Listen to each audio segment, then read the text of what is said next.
Hello, this is Renee, and Tom and I are on the Ultimate World Cruise, and we just docked in Visby, Sweden. Today we're going to explore the enchanting town of Visby, known for its stunning medieval architecture and rich history. Visby is a UNESCO World Heritage Site, so let's journey back into time. Once we were docked, we were cleared to leave the ship, and we went over this scaffolding bridge. It didn't feel too sturdy. The walk from the port to the town center was about a mile.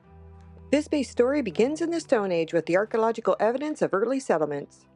During the Viking Age from the 8th to 11th centuries, Gotland emerged as a significant trading center.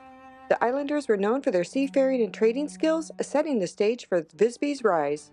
By the 12th century, Visby started to flourish as a prominent town. Its strategic location made it a crucial point for trade routes between Russia, Scandinavian, and Western Europe.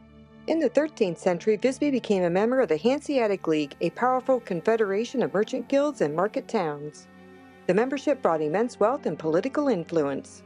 The late 13th and early 14th centuries marked the height of Visby's power and wealth. The town's prosperity was reflected in its impressive stone buildings, numerous churches, and the flourishing of arts and culture. The iconic city wall, built during this period, stretches over 3.5 kilometers and features numerous towers and gates, making it one of the best-preserved medieval city walls in Europe. In 1361, the Battle of Visby was a pivotal moment in the town's history. King Vladimir IV of Denmark invaded Gotland, defeating the local militia. The subsequent massacre and the Danish control marked the beginning of Visby's decline. Shift in trade routes and the rise of trading powers led to economic struggles for the once thriving town. The Treaty of 𝗪𝗥𝗟𝗧𝗜𝗍 of 1645 transferred Gotland, including Visby, from Danish to Swedish control. This marked a new era for the town. Despite periods of revival and decline, Visby's medieval heritage began to be recognized and preserved, leading to the restoration efforts in the 18th and 19th centuries. We just happened to dock when it was the annual Medieval Week, which celebrates the town's rich history with reenactments, markets, and performances.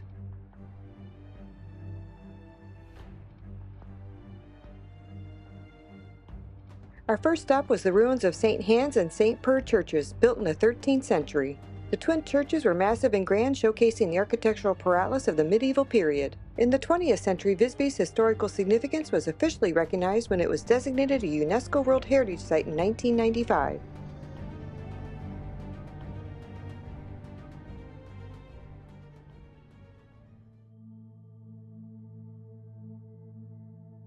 The House of Donner was built in the 12th century, and it was used as a trading house and post office.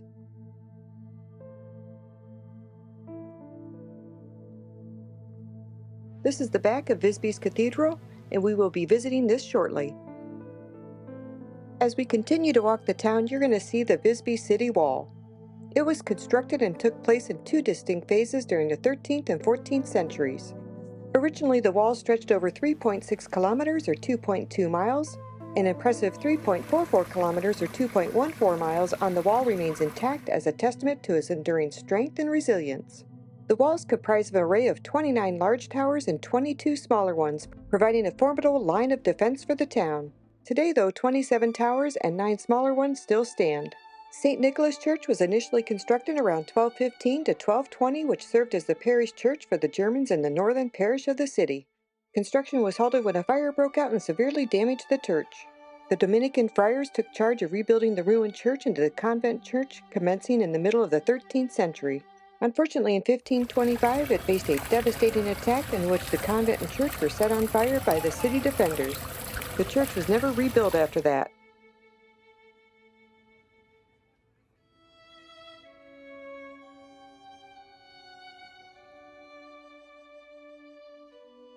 Next up, the Visby Cathedral. Officially known as St. Mary's Cathedral, it is one of the medieval churches still in use today. And this stunning cathedral is an active place of worship and a landmark for Visby's religious continuity. In 1572, the cathedral was officially elevated to the esteemed status of cathedral. Subsequently, in 1645, Gotland and the cathedral became part of Sweden. The main altarpiece was crafted in 1905. The stained glass windows were stunning.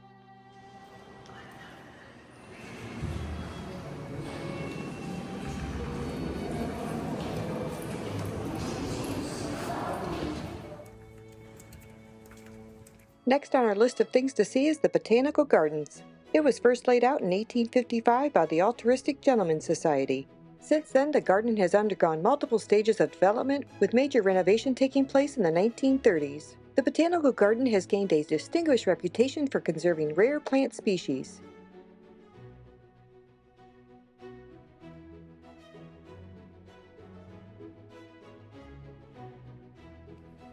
The gazebo is often served as a venue for small gathering and events. I did a complete circle around the gazebo. It is gorgeous here.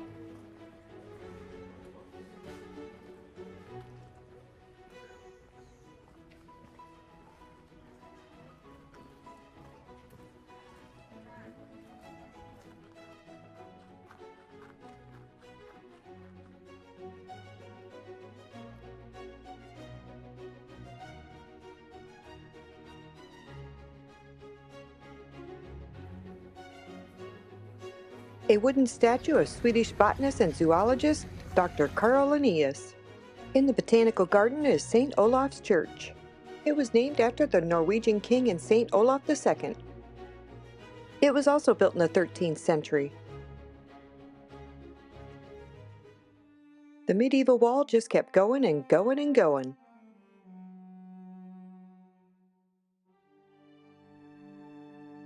Al found a crusader at the castle wall. We got to watch some practice sword fighting.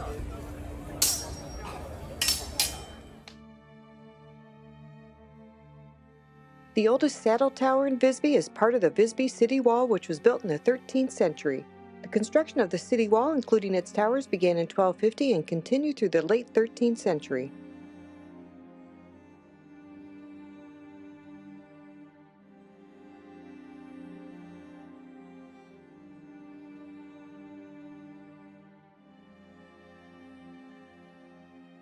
Right next to this gate was a set of stairs, so we thought we'd climb up them.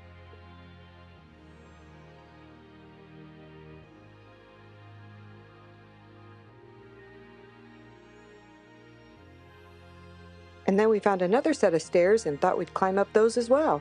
Probably not the brightest move.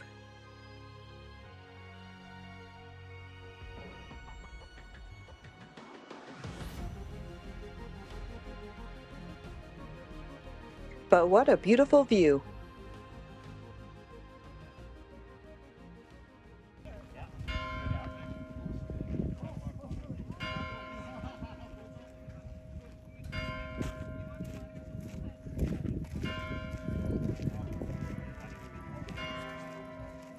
After a day of exploring, we headed back to the ship, and it was decorated for the ARUBA party tonight. Here's our itinerary for the next 4 ports. Hey everyone, I'm thrilled to announce that my very first children's book is now published. Join Alphanet, or Al, our adventurous elephant, as he sets sails on an exciting journey across the seas.